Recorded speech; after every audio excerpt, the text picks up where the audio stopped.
মুক্ত চিন্তার পথে ভিন্ন মননের খোঁজ, কমিউনিটি রেডিও যাদবপুর। আপনারা শুনছেন কমিউনিটি রেডিও যাদবপুর 90.8 মেগাহার্টজ। এই বেতার সম্প্রচারটি যাদবপুর বিশ্ববিদ্যালয়ের technical education quality improvement programme TEQIP-র অংশ।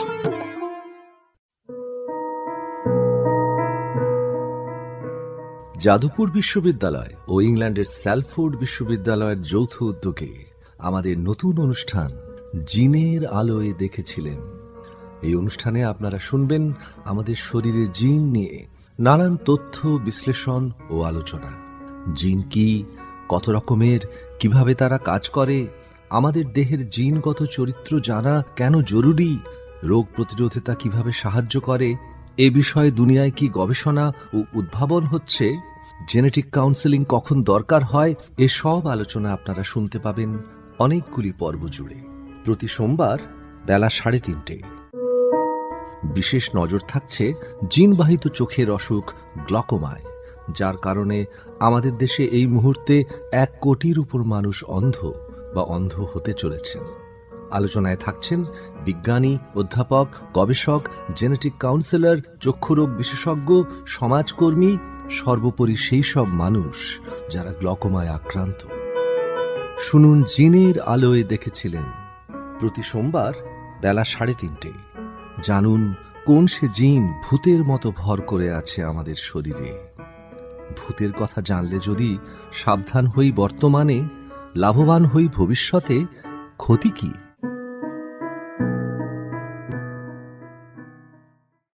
নমস্কার, 90.8 মেগাহার্টজ রেডিও জেউতে আপনাদের সবাইকে স্বাগত। আমি অভিজিৎ আপনাদের স্বাগত জানাচ্ছি এক নতুন অনুষ্ঠানে। এই অনুষ্ঠানের নাম আমরা দিয়েছি জিনের আলোয় দেখেছিলেন। এই রেডিও অনুষ্ঠান এক বিশেষ প্রকল্পের অন্তর্গত, যে প্রকল্পের শরিক যাদবপুর বিশ্ববিদ্যালয়, কমিউনিটি রেডিও জেউ আর university of Salford, Manchester, England. এবং আমরা খুব কৃতজ্ঞ যে এই অনুষ্ঠানের এবং এই প্রকল্পের মূল যে মানুষ, অধ্যাপক অরিজিৎ মুখোপাধ্যায়, আপনাদের স্মরণে থাকবে যে ওকে নিয়ে আমরা এর আগেও অনুষ্ঠান করেছি, ওর কাজ নিয়ে। উনি এই যে প্রকল্প তার নেতৃত্ব দিচ্ছেন এবং মূলত তিনি থাকবেন নানান পর্বে। আমাদের যারা বিভিন্ন অতিথি বিভিন্ন পর্বে আসবেন, সেখানে ইউনিভার্সিটির অধ্যাপক থাকবেন, সেখানে জেনেটিক কাউন্সেলর থাকবেন, আর সেখানে চিকিৎসক থাকবেন। একটা ছোট কথা মনে করিয়ে দিই যে আমরা জিন নিয়ে কথা বলবো ঠিকই, কিন্তু একটা সময়ের পর থেকে আমাদের মূল আলোচ্য বিষয় হয়ে উঠবে গ্লকোমা। সুতরাং বলতে পারেন যে জিনের আলোয় দেখেছিলেন কোনো যদি বিশেষ রোগকে, তাহলে সেটা গ্লকোমা, এবং সেটা নিয়ে বিশদে একটা সময়ের পর আলোচনা হবে। এবং এই পর্বগুলির কোনোটিতে আপনারা হয়তো যারা গ্লকোমায় আক্রান্ত তাদের কথাও শুনতে পাবেন। কখনো হয়তো আমরা চলে যাব এমন কোনো পরিবারের কাছে, কোনো প্রত্যন্ত গ্রামে, সেখানে যারা এতে আক্রান্ত তাদের সঙ্গেও কথা বলবো।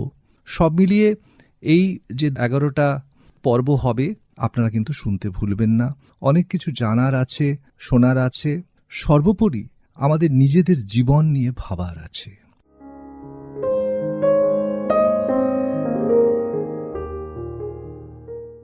নমস্কার, জিনের আলোয় দেখেছিলেন এই অনুষ্ঠানে আপনাদের আরেকবার স্বাগত।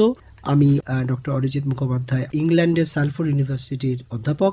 এই অনুষ্ঠানে আজকের পর্বে আমাদের সঙ্গে আছেন ডক্টর দীপাঞ্জনা দত্ত।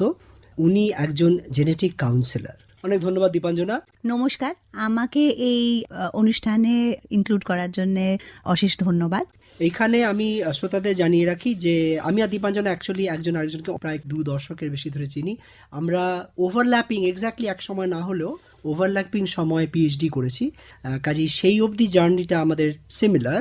তো আমি আগেই চাইবো যে দীপাঞ্জনা বলুক যে ও কেন জেনেটিক কাউন্সিলর হলো এবং তার আগেও কি করলো। মানে আমার যেভাবে এই লাইনে আসা সেটা হচ্ছে প্রথমে আমি একজন বায়োকেমিস্ট্রি স্টুডেন্ট ছিলাম। তো পিএইচডি করাকালীন আমরা হিউম্যান জেনেটিক্স নিয়ে কাজ করতাম, সেখানে নানা রকম অর্গান স্পেসিফিক জিনগত রোগ নিয়ে কাজ হতো। সেখানে আমি মূলত শুরু করেছিলাম ক্যান্সার বায়োলজি দিয়ে, তারপর যখন পোস্টডক করতে যাই তখন আমি ব্রেন বা নিউরনস নিয়ে বা নার্ভাস সিস্টেম নিয়ে কাজ করতে শুরু করি। সেখানে আমার বস ছিলেন একজন জেনেটিসিস্ট, তো উনি জিনগত রোগের পেশেন্ট দেখতেন প্লাস উনি রিসার্চ করতেন। এই রিসার্চের সাথে আমার সংযোগ ছিল। এবার যেহেতু সেইখানে পেশেন্টদের সাথে হয়তো আমাদের কিছু ইন্টারাকশন হতো, কারণ আমাদের কিছু ডেটা লাগতো, সেখানে আমরা হিস্ট্রি নিতাম বা স্যারকে ক্লিনিকে দেখতাম। সেখানে প্রথমবার শুনি জেনেটিক কাউন্সেলিং সম্বন্ধে, যেখানে ল্যাবের যে আমরা কাজগুলো করি আর আমরা যেটা পেশেন্ট হেল্প হচ্ছে বা পেশেন্টের কাছে অ্যাটলিস্ট ল্যাব জেনেটিক্সটা পৌঁছে যাচ্ছে, এটা একটা অদ্ভুত লাগলো মানে দেখে ওখানে প্রথমবার। আর সেখানে আমরা আরেকটা জিনিস যেটা দেখলাম যে টেকনোলজি কত অ্যাডভান্স, যে আমরা ওই ফ্যামিলিটার বা ওই ফ্যামিলির বাকি লোকেরও ফিউচার আমরা কিন্তু প্রেডিক্ট করতে পারছি, তাদের হেল্প করতে পারছি ইনফর্ম ডিসিশন নেওয়ার জন্য। তো এটাতে আমি যখন খুব ইন্টারেস্টেড হই, আর আমি যেহেতু একটু পেশেন্টের সাথে আমরা ওখানে ইন্টারাক্ট করতাম, সেখানে ওখানকার আমার যিনি বস ছিলেন উনি বললেন যে I think you will do well, course করো, পাস করো and then come in as GC. তো সেইভাবে আমার এই প্রফেশনে আসা বা সেইখানে সার্টিফিকেশন করে তারপর আসা, তারপর ইন্ডিয়াতে ফিরে আসার পর আমরা ইন্ডিয়া স্পেসিফিক সার্টিফিকেশনও করি। তো ইটস সেলফ যে everyday every patient is a challenge, it's like a puzzle. So আমরা যেরকম ল্যাবে হয়তো একটা বড় কোয়েশ্চেন নিয়ে 1 বছর 1.5 বছর ধরে সলভ করি, এখানে every patient becomes challenge. And শুধু সেটা না, there is a psychological aspect, there is a counselling aspect, there is a hand holding aspect, plus যেটা আমার সবচেয়ে ভালো লাগে, দের ইজ আ ওয়ে যেখানে হয়তো আমরা কমিউনিটিকে we can give back what we actually studied. As a GC মানে জেনেটিক কাউন্সিলার, আই ফিল যে আই ক্যান সি দ্যাট মানে on an everyday basis, and that is very fulfilling. তো তুমি যেটা বললে যে জেনেটিক কাউন্সেলিং তুমি কেন করেছো, পেছনের মোটিভেশনটা কি ছিল এবং করে সেটা কি গ্যাপ ফুলফিল করতে পারে, তাহলে আমি সবার জানার উদ্দেশ্যে এটা আরেকটু বিশদে যেতে চাইছি যে আমরা এই অনুষ্ঠানেরই আগের পর্বে জিন সম্বন্ধে অনেক কিছু শুনেছি। তো এখন জেনেটিক্স বলতে কি বোঝায় সেটা আমরা মোটামুটি বুঝি। অন্যান্য এই মেন্টাল হেলথের লাইনের জন্য কাউন্সেলিং কেন করা হয় সেটা লোকে মোটামুটি বোঝে। জিনের সাথে রোগের রিলেশনশিপটা লোকে মোটামুটি বোঝে। কাউন্সেলিংয়ের সাথে মনের রোগের রিলেশন লোকে মোটামুটি বোঝে। কিন্তু জেনেটিক কাউন্সিলিং তো কোনোটাই নয়, কিন্তু দুটো নাম একসাথে আসে। তাহলে এটা কি, এটা ইউনিকলি করে যেটা এগুলো কেউ অন্যগুলো একা একা করে না? হ্যাঁ, তুমি খুব ভালো করে ইন্ট্রোডিউস করলে ব্যাপারটাকে। আমরা যখন এমনি সর্দি কাশি এই রোগগুলোর, তো আমাদের কাছে ডাক্তার যাব, ডাক্তার দেখবে, কিছু হয়তো ইনভেস্টিগেশন দেবে, সেই ইনভেস্টিগেশনে কিছু বেরোলে হয়তো ওষুধ দেবে বা সার্জারি করতে হবে। তো এই পথটা আমাদের হয়তো খুব চেনা। এবার এই পথটাতেও কিন্তু যখন এরকম কিছু হয় তখনও কিন্তু ডাক্তার কিছুটা কাউন্সিল করছে, ইন দ্য সেন্স যে সার্জারি করলে কি হতে পারে, তার লিমিটেশনস কি। যেরকম কোনো ওষুধ দিলে অনেক পেশেন্ট জিজ্ঞেস করে কতদিন খাবো, তার সাইড এফেক্ট আছে কিনা। এইবার এগুলোর সেরকম কোনো ট্যাবু নেই, মানে ওষুধ খাবো, সার্জারি করব, ঠিক হয়ে যাব। কিন্তু যখনই আমরা জিনগত বলি, প্রথমত শুনেই একটা ভয়াবহ লাগে যে এটা বংশগত হতে পারে, এটার মানে অনেক কিছু হতে পারে। জিনগত মানে জিনকে তো আমরা জানি পরিবর্তন করা যায় না আপাতত, তাহলে এরকম কিছু হলে তাহলে আমি সারবো কি করে। তো এই যে শখটা একটা পেশেন্ট পাচ্ছে বা এই যে সম্ভাবনাটা যে তাদের ফ্যামিলির মধ্যে এরকম কিছু একটা থাকতে পারে, এটা তো আমরা হঠাৎ করে ঘুম থেকে উঠে বলতে পারি না কাউকে যে আচ্ছা শোনো তোমার না একটা জিনগত সমস্যা আছে, এইভাবে বলাটা এটা পসিবল নয়। বা যেভাবে একটা লোক হয়তো একটা জেনেটিক কাউন্সিলিং কাছে এসে পৌঁছচ্ছে, তার জার্নি হয়তো অনেকটা লম্বা, ইন দ্য সেন্স যে সে হয়তো প্রথমে শুরু করেছিল একটা সাধারণ ডাক্তারকে দিয়েই, কিন্তু সেই ডাক্তার তাকে আরো অন্য কারোর কাছে গেছে, সে আরো ইনভেস্টিগেশন করেছে, সে যেরকম ভাবে জার্নিতে আসছে সে অলরেডি হয়তো অনেক ভয় পেয়ে গেছে বা অনেক সময় অনেক নিরাশও হয়ে গেছে। এইবার আমরা যখন বলছি মানে জেনেটিক কাউন্সিলের কাছে এলে সে এই আগের হিস্ট্রিগুলো দেখে, তার ফ্যামিলি হিস্ট্রি দেখে, এটা লোকের কাছে খুব কমপ্লিকেটেড বা বোঝাও খুব ডিফিকাল্ট যে আমি ওই জায়গাটাতে কেন বসে আছি, আমি কেন। তো প্রথমত জেনেটিক কাউন্সিলররা সেই জায়গাটাকে পরিষ্কার করে। এবার যেরকম আমরা রক্ত পরীক্ষা করলে অনেক টেস্ট করা যায়, সেরকম একটা জিন কিন্তু অনেকভাবে দেখা যায়। তো টেস্ট নির্ধারণ করা যাতে তারা বুঝতে পারে যে কোন জিনকে টেস্ট করা যাবে, কিভাবে টেস্ট করা হবে, আদৌ দরকার আছে কিনা টেস্ট করার, এই জায়গাগুলো সে পরিষ্কার করে আগে পেশেন্টকে বোঝায়। এবার টেস্ট কেন করব, টেস্ট করে কি লাভ হবে, আর সেই টেস্ট করে তার ভবিষ্যতে কি হবে, মানে সেটা কি কিওর হবে না সেটা ম্যানেজ হবে না কি সেটার চিকিৎসা অন্য মাধ্যমে হবে, আমি টেস্ট করে তার ন্যাচারাল হিস্ট্রি মানে এই লোকটার আগে জীবনে কি হবে বা তার অন্য ফ্যামিলি মেম্বারের মধ্যে কিছু হবে কিনা, এই জায়গাগুলো কিন্তু একটা কাউন্সিলর প্রথমেই বোঝাতে পারে। এখানে it is a consent based counselling that happens in the sense আমি সব কিছু শুনে বলতেই পারি যে আমার দরকার নেই জানার, হ্যাঁ, আর সেখানে সেটা কিন্তু কাউন্সিলর ডাক্তারকে বলবে যে হ্যাঁ আমরা বুঝিয়েছি, পেশেন্ট বুঝেছেন, বুঝে বলেছেন যে ওনার দরকার নেই। এটা অনেক সময় আমরা সার্জারির সময়ও করি, যে আমরা বলি যে ডাক্তার বলছে যে না এটা এক্ষুনি অপারেট করা দরকার, কিন্তু পেশেন্ট বলছে আমি অপারেশন করাতে চাই না, কিন্তু অ্যাটলিস্ট পেশেন্ট ইনফর্মড রইল। তো এখানেও তাই, সেই ইনফরমেশনটা রইল। এবার পেশেন্ট যদি টেস্ট করে, এবার মানে যেহেতু জিনগত বা এগুলো খুব কমপ্লিকেটেড, এগুলো একটা it's just the tip of an iceberg. আমরা যদি জানি তাহলে জিনোম বা জিন এগুলো মানে ডিএনএ প্রচুর বড়, তার মধ্যে আমরা জাস্ট অল্প জিনিসটা জানি। সুতরাং এখানে যখন রিপোর্ট আসে এটা অনেক আনসার্টেন, রিপোর্টটা কিন্তু individualised report, it is not simple. তো এই রিপোর্টটাকে ইন্টারপ্রেট করার জন্য হয়তো আমাদের যে পপুলেশন জেনেটিক্সের ব্যাকগ্রাউন্ডটা বা আমাদের যে বেসিক জেনেটিক্সের সায়েন্সের ব্যাকগ্রাউন্ডটা সেটা ইজ এসেনশিয়াল। এবার সেই ব্যাকগ্রাউন্ড থেকে যখন আমরা তাকে সেগুলো বোঝাচ্ছি, এবার আমি তো সায়েন্টিফিক ভাষায় বা ক্লিনিক্যাল ভাষায় একজনকে বোঝাতে পারবো না, তাকে অতি সাধারণ ভাষায় সে যেভাবে বুঝবে সেইভাবে তাকে এই কমপ্লিকেটেড ইনফরমেশনটা বোঝানো, সেটা আমাদের প্রাইমারি গোল। সেকেন্ডারি গোল হচ্ছে এটা ডাক্তারকেও একই জিনিস বলা, যাতে ডাক্তার তার চিকিৎসাটা ঠিকভাবে করতে পারে।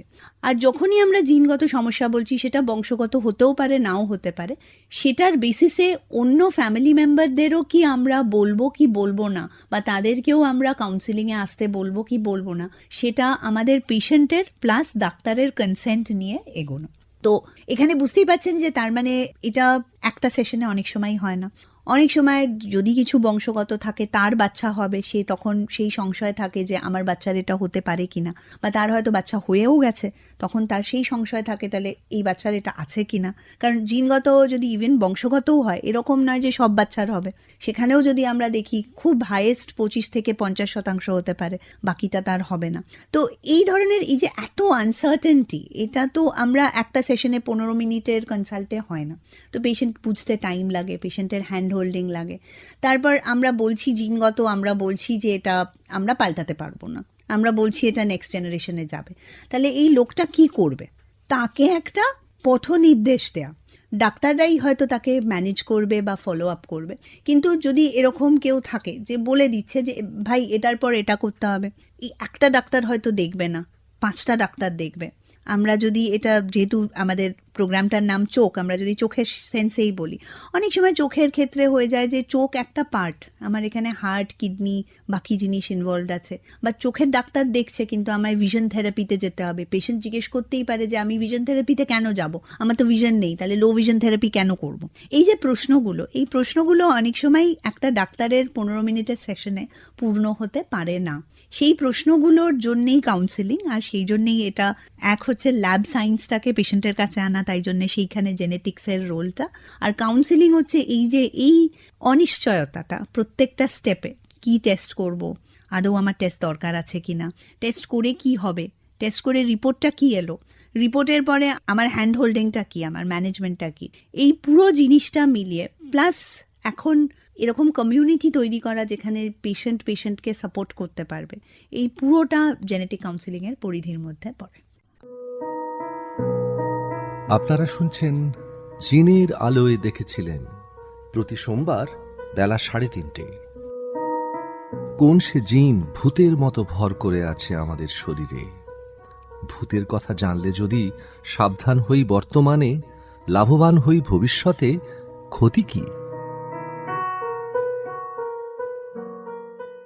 দীপাঞ্জনা, তো তোমার কথা থেকে বুঝলাম যে যারা জেনেটিক রিসার্চার হয় তারা রিসার্চ করে, তাদের পেশেন্টদের সাথে কথা বলার স্কিল সেটটা নেই।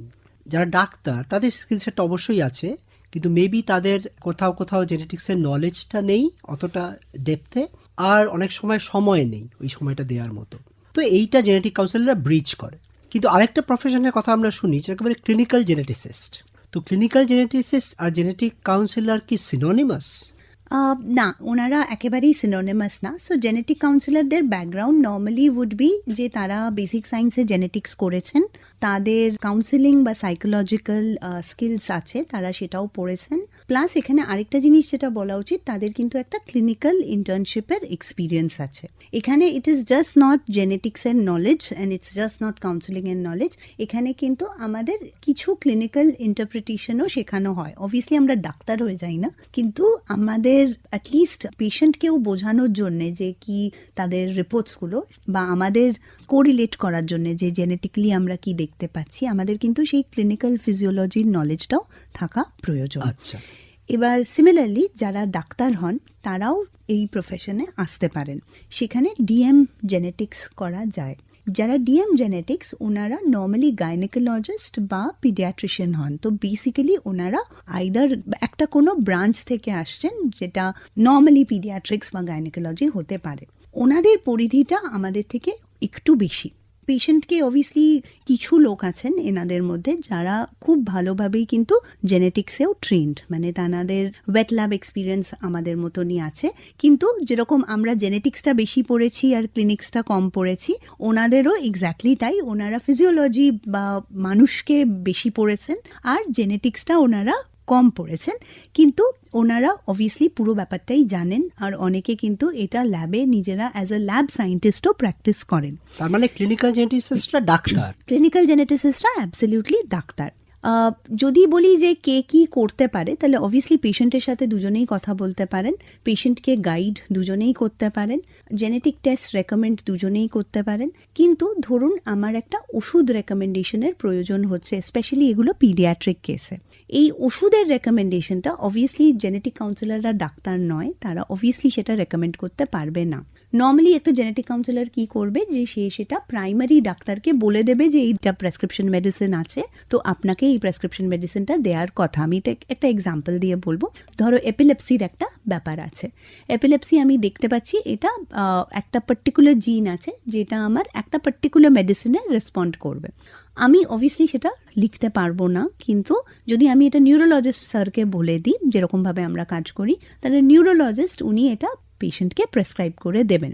আমি পেশেন্টকে কিছুই বললাম না, কিন্তু আমি এটা নিউরোলজিস্টকে বলে দিলাম, বা পেশেন্টের রেকমেন্ডেশনে আমি লিখলাম যে এটা কিন্তু মানে থেরাপি হিসেবে দিজ আর রেকমেন্ডেড, কিন্তু আমি কোনো ডোজ লিখলাম না, কত দিতে হবে, বা কোনো কমন নেম লিখলাম না অ্যাকচুয়াল ওষুধটার, বিকজ সেটা আমরা আইনত পারি না, because we are research scientist.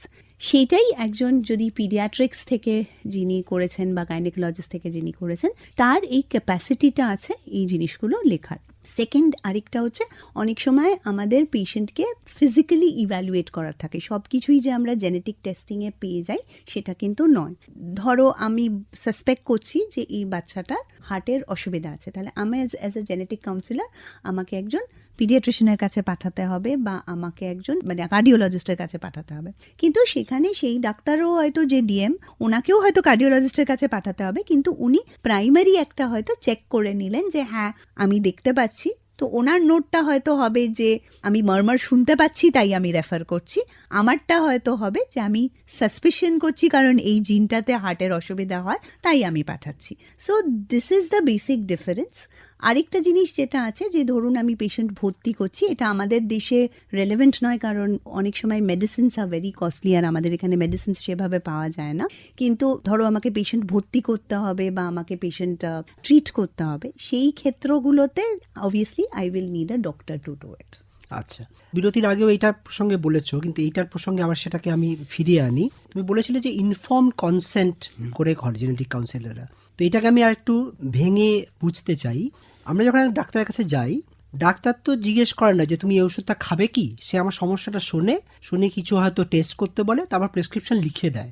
সেখানে আমার কনসেন্ট নেয় না যে এই ওষুধটা লিখবো কি লিখবো না।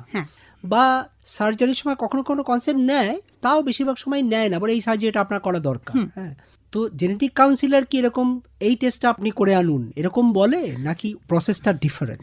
না, জেনেটিক্সেই প্রসেসটা different. Genetics is a choice. আমি একটা এক্সাম্পল দিয়ে বলছি, কালকেই আমি একটা পেশেন্ট ফ্যামিলিকে দেখেছি, সেখানে হাজব্যান্ড ওয়াইফ দুজনেই বধির, কেউ শুনতে পায় না। এই husband is professor in electrical মানে সাম কম্পিউটার সায়েন্স মানে ওরকম related, and the wife is a English teacher. ওনাদের দুজনেরই ছোটবেলায় ককলিয়ার ইমপ্লান্ট হয়েছে, অ্যান্ড ওনারা ফলো আপ করেন, they can speak well and they are like educated well people. ওনাদের বাচ্চা পেটে আছে, তো সেই কারণে যে গাইনোকোলজিস্ট উনি আমাকে রেফার করেছেন। যখন আমি ওনাদের সাথে কথা বলছি, এবার এখানে একটা কথা যে গাইনোকোলজিস্ট যখন রেফার করেছেন উনি কিন্তু বলেছেন জেনেটিক্সে গিয়ে আসো, এখানে কোনো কনসেন্ট নেই। বাট আমি যখন কথা বলে আমার ফার্স্ট কথাই হচ্ছে, বিকজ দে মানে ওয়াইল স্পিকিং আমার এটা আই আস্ক দেম যে আপনি কি জানতে চান আপনার বাচ্চার মধ্যে এটা আসবে কি আসবে না। আর ওদের ফার্স্ট আনসার ওয়াজ না, মানে ওদের ভার্সন ওয়াজ আমরা দুজনেই ঠিক আছি, ভালো আছি, অনেকেরই অনেক কিছু হতে পারে, সব কিছু টেস্ট হচ্ছে না, I am okay with not listening and I know যে কি করতে হবে, তা আমরা আমাদের বেবির মধ্যে কোনো টেস্ট করতে চাই না। সো এই ক্ষেত্রে আমি যদিও ওনাদেরকে পুরো জিনিসটা বোঝালাম যে এটা যেহেতু আপনাদের ফ্যামিলিতে আছে, এটা জেনেটিক হতে পারে, এটা আপনার বাচ্চার মধ্যে আসতে পারে, কিন্তু এই যে আমি টেস্ট লিখবো কি লিখবো না, বিকজ ওনারা কনসেন্ট দেয়নি বা ওনারা দেখতে চান না, সেখানে কিন্তু আমার টেস্ট লেখার কোনো জায়গা নেই। আরেকটা জিনিস, যখন আমি এটাও ওনাদের বললাম যে বাচ্চা যখন জন্মাবেন তখন কিন্তু আপনাকে বাচ্চার হিয়ারিং স্ক্রিনিং করতে হবে, হ্যাঁ, তো এই ইনফরমেশনটা দেয়া। তো ওনারা বললেন হ্যাঁ আমরা জানি। আমি বললাম যে আপনাদের কিন্তু বাচ্চার অসুবিধা হওয়ার একটা সম্ভাবনা থেকে যেতে পারে, এবার যেহেতু থেকে যেতে পারে তাহলে কিন্তু আপনাকে একজন ইএনটি আর অডিওলজিস্টকে তখনই কিন্তু দেখাতে হবে। And they were like we know, that is what my recommendation would be. সেখানে কিন্তু কোনো জেনেটিক টেস্টিং বা জেনেটিক কিছু নয়। এর সাথে সাথে আমি এটাও ওনাকে বললাম যে এখন কিন্তু জিন থেরাপিও আসছে। সো আমার counselling will change according to what the patient wants. আমার কাউন্সেলিং ইজ নট কি পেশেন্ট আসছে আমি সবাইকে একটা টেস্ট লিখে দিচ্ছি আর চলে যাচ্ছে, তো হেন্স। খুবই ভালো উদাহরণ, কিন্তু এই উদাহরণটা তো যেটা তুমি বললে যে এই কাপলটা দুজনেই এডুকেটেড, অ্যাওয়্যার, সব পেশেন্ট তো একরকম হবে না, তো ইনফর্ম কথাটাও খুব ইম্পর্টেন্ট, তাই না? তো আমার যেটা শুনে মনে হলো যে জেনেটিক কাউন্সিলরের তাহলে প্রথম কাজটা, প্রথম রোলটা হচ্ছে কি কি অপশন অ্যাভেলেবল আছে সেগুলো প্রেজেন্ট করা উইদাউট এনি বায়াস।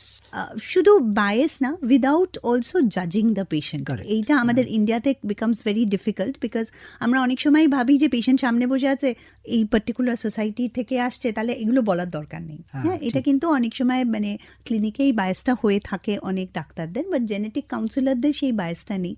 আমরা we will present whatever is there. Patient অনেক সময় জিজ্ঞেস করে ম্যাডাম এটার কত খরচা, ওটার কত খরচা, আমরা কিন্তু খরচাও বলে থাকি। কেন বলে থাকি? যাতে ওনারা সেই ইনফরমেশনটা অলসো ইনভলভস ফাইন্যান্সিয়াল, আমরা ইনফরমেশনটা দিই। ইট ক্যান বি মানে পেশেন্ট যে ডিসিশন নিচ্ছে it's based on social, religious, financial and emotional quotient. মানে আমাদের অনেক সময় the consent is just not based on the science. তো সেই কারণে this is a dynamic consult, মানে একই রোগের পেশেন্ট এসে there can be different outcomes. তার মানে এই যে তুমি এই কাপলটার উদাহরণ দিলে, তুমি তাদেরকে বলে, তারা বললো আমরা জানতে চাই না, সো জেনেটিক কাউন্সিলের রোলটা তাহলে সেখানেই শেষ হয়ে গেল, যে জানতে চায় না ওরা।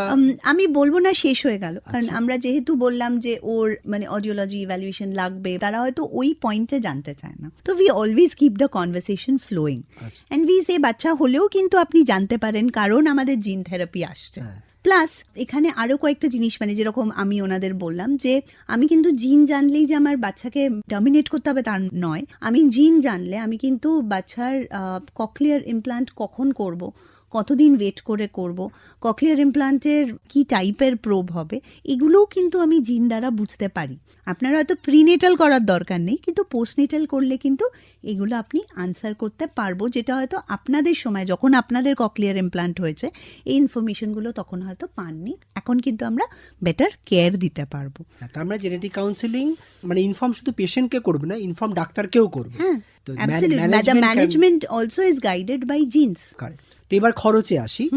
ডাক্তারের খরচ আমরা মোটামুটি জানি যে যত বড় এক্সপার্ট, যত বড় হসপিটাল, তত বড় খরচ। এর সাথে জেনেটিক কাউন্সিলিং যদি অ্যাড হয়ে যায় তাহলে তো অফকোর্স পেশেন্টদের চিন্তা হবে যে কি করে এত খরচ, কত খরচ হয়। তো জেনেটিক কাউন্সেলিং এখন 3 ভাবে হচ্ছে। এক হচ্ছে যে আপনার ডাক্তাররা হয়তো যে কোম্পানিতে টেস্ট হচ্ছে সেখানে রেফার করা হয়, সেই রেফার করলে সেখানে 500-600 টাকায় কাউন্সিল করে দেয়। কিছু লোক আছে যারা আমাদের মতো প্রাইভেটে বসে বা গভর্নমেন্ট বা ট্রাস্ট হসপিটালে বসে। ট্রাস্ট হসপিটালে নর্মালি 50 টাকা থেকে 100 টাকার মধ্যে কাউন্সিলিং হয়ে যায়। যেরকম আমি ইনস্টিটিউট অফ চাইল্ড হেলথে বসি, ওখানে আমাদের নর্মাল ক্লিনিকের রেট হচ্ছে 150 rupees, that is what it is. আচ্ছা, এবার আমি যদি প্রাইভেটে বসি তখন বিভিন্ন যে হাসপাতালগুলো আছে সেখানে 1000 থেকে 2000 টাকার মধ্যে কস্টগুলো আসে। এটা কতক্ষণের session? Average is 45 to 1 hour। 45 to 1 hour আছে। তো এইটা যেরকম তুমি অলরেডি বললে যে একজন পেশেন্টের যদি যে ডাক্তার দেখছে সে যদি মনে করে যে লাগবে, সেই ডাক্তারই তাকে গাইড করবে যে এখান থেকে জেনেটিক কাউন্সিলে যোগাযোগ করা যেতে পারে ইত্যাদি। খরচটা তো মানে এখন মেডিকেলের জন্য যত মানুষ খরচ করে তার জন্য রিজনেবলি মনে হচ্ছে শুনে। তো এই যে প্রসেসটা এবং খরচের আইডিয়াটা তুমি দিলে, এটা কি কলকাতা বা পশ্চিমবঙ্গে না গোটা ভারতবর্ষে একই রকম? এটা মোটামুটি গোটা ভারতবর্ষে একই রকম আছে। একই রকম অবভিয়াসলি আমরা যদি একটু মানে যেরকম দিল্লি বোম্বেতে হয়তো এই 2000টা 2500 হতে পারে, কিন্তু তার থেকে বেশি না, মানে বলপাক ইজ 2000। আচ্ছা আচ্ছা, আমরা এই পর্বের একদম শেষের দিকে এসে গেছি। আমরা আরেকটা পর্বে পাবো ডক্টর দীপাঞ্জনা দত্তকে, যেখানে আমরা এইটা নিয়ে আরো গভীরে গিয়ে আলোচনা করব যে কিভাবে এটা কাজে লাগে বিভিন্ন রোগের। যা শেষ করার আগে একটা শেষ প্রশ্ন করে নিই মিনিট খানেকের জন্য, যে তুমি অলরেডি একটা দম্পতির উদাহরণ দিলে যাদের বধির, যেটা বলে শুনতে পায় না। তো আমাদের এই প্রোগ্রামটা জিনের আলোয় দেখেছিলেন, এটা আমরা চোখের কাজ নিয়ে করছি, গ্লকোমা নিয়ে করছি স্পেসিফিক্যালি। তো এই রোগে glaucoma specifically or any other eye disease if you think relevant, যদি এরকম আরেকটা উদাহরণ দিতে পারো যেখানে genetic counselling has made a difference. আমি এরকম ছোট করে দুটো উদাহরণ দেবো। একটা হচ্ছে আমরা জানি যে গ্লকোমাই ফ্যামিলিয়াল গ্লকোমা হয়, সেখানে এটা অনেক সময় জন্মাবার পরেই দেখা যায় না, কিন্তু জন্মাবার একটু পরে দেখা যায়, মানে হয়তো 10-15 বছর বয়স থেকে দেখা যায়। তো সেখানে অনেক সময় আগেকার দিনে এগুলো অপশনস ছিল না, কিন্তু তারা যদি জানে যে ফ্যামিলিতে গ্লকোমা আছে, অনেকেই আমাদের কাছে রেফার্ড হন যারা দেখতে চান যে বাচ্চার মধ্যে এটা আসার সম্ভাবনা আছে কিনা, কারণ এখন আমাদের ম্যানেজমেন্টগুলো বেটার হয়েছে বা আমরা ভিশনটাকে হয়তো প্রিজার্ভ করতে পারি। তো সেই ক্ষেত্রে অনেক সময় উই হ্যাভ কাপলস যাদের নিজেদের গ্লকোমা আছে, তারা তাদের নিজেরা টেস্ট করে তাদের বাচ্চাদের টেস্ট করানোর কথা ভাবে, just because the management is better, not because of taking a prenatal decision. মানে পেটের ভেতর বাচ্চা অনেকেই হয়তো চায় না, কিন্তু অ্যাটলিস্ট যাতে ওই মানে স্ক্রিনিং করে যদি রিস্ক থাকে তাদের টেস্ট করা বা তাদের ম্যানেজ করা, আগে থেকে ম্যানেজ করলে ভিশন প্রিজার্ভেশনটা বেটার হয় বা আউটকামটা বেটার হয়, সেরকম আছে। আরেকটা এক্সাম্পল দেবো, এটা আরেকটা চোখের রোগ যেটা খুবই কমন, এটাকে আমরা রেটিনাইটিস পিগমেন্টোসা বলি। এটা নাইট ব্লাইন্ডনেস হিসেবে হয়তো শুরু হয়, তারপর আস্তে আস্তে ভিশনটা কম্প্রোমাইজড হয়ে যায়। আমাদের ইস্ট ইন্ডিয়াতে কিন্তু ইটস আ হিউজ কোহার্ট, মানে আমরা ভাবতেও পারি না কতটা বড় কোহার্ট এটা। আর এইটাতে কিন্তু অনেক সময় এটা বাবা মার থেকে বাচ্চার মধ্যে আসে, বাবা মার মধ্যে প্রচ্ছন্ন হয়ে থাকে। আর এটা কিন্তু লাইফ লিমিটিং, মানে গ্লকোমাও যেরকম একটু পরে হয়, এটা লাইফ লিমিটিং। বিকজ আমার কাছে একটি মেয়ে এসেছিলেন, উনি বেসিক্যালি আইটি সেক্টরে কাজ করেন, ওনার রেটিনাইটিস পিগমেন্টোসা ছিল। তো উনি ভয় পাচ্ছিলেন, উনি একজনের সাথে মানে ওনার 25-26 বছর বয়স, ওনার বিয়ে ঠিক হয়েছে। তো ওনার ভয় ছিল যে আমি যদি বিয়ে করি তাহলে আমাকে বাচ্চার জন্য প্রেশারাইজ করবে, আর আমার বাচ্চার এটা যদি হয় তাহলে কি হবে।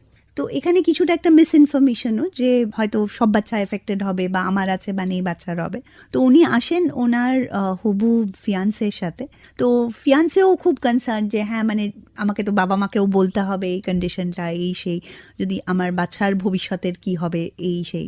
তো আমরা যখন কাউন্সিল করি, আমরা ওনাদের ফার্স্টে জিজ্ঞেস করি মানে ওনাদের হিস্ট্রি যেরকম করে চায়। কাউন্সিল করার পর দেখা যায় যে এই মহিলার অটোজোমাল রেসেসিভ রেটিনাইটিস পিগমেন্টোসা আছে, যেটার মানে হচ্ছে ওনার বাবা মার থেকে দুজনের পরিবর্তিত মিউটেন্ট জিনটা পেয়েছে বলে আছেন, আর ওনার যে হবু ফিয়ান্সে তার মধ্যে ওই পার্টিকুলার জিনের কোনো পরিবর্তন নেই। তাহলে ওদের বাচ্চারা বাহকই হবে, আর সেখানে কিন্তু কোনো সমস্যা আসবে না। তো সেটাতে ওরা ভিজিবলি খুব খুশি হয় যে মানে এক তো ওদের ওই সংখ্যাটা চলে যায়, সেকেন্ড অফ অল যেটা মেয়েটার একটা মনে হচ্ছিল যে আমি এই বার্ডেনটা আমার নেক্সট জেনারেশনে নিয়ে যেতে চাই না, বা এগুলো সবই সলভ হয়ে যায়। তো সেখানে এটা একটা হ্যাপি স্টোরি, যেখানে মানে দে আমাদের প্রিনেটাল করতে হয়নি, কিন্তু they were happy with the information, they could go ahead and live a nice life without that anxiety. অনেক অনেক ধন্যবাদ দীপাঞ্জনা। আমরা এই পর্ব এখানেই শেষ করছি। আমরা পরের একটা পর্বে দীপাঞ্জনাকে আবার পাবো, সেখানে আমরা এই বিষয়ে আরো আলোচনা করব। এই এপিসোড এখানেই শেষ করছি। নমস্কার। মুক্ত চিন্তার পথে ভিন্ন মননের খোঁজ, কমিউনিটি রেডিও যাদবপুর। আপনারা শুনছেন কমিউনিটি রেডিও যাদবপুর 90.8 মেগাহার্টজ। এই বেতার সম্প্রচারটি যাদবপুর বিশ্ববিদ্যালয়ের technical education quality improvement programme TEQIP-র অংশ।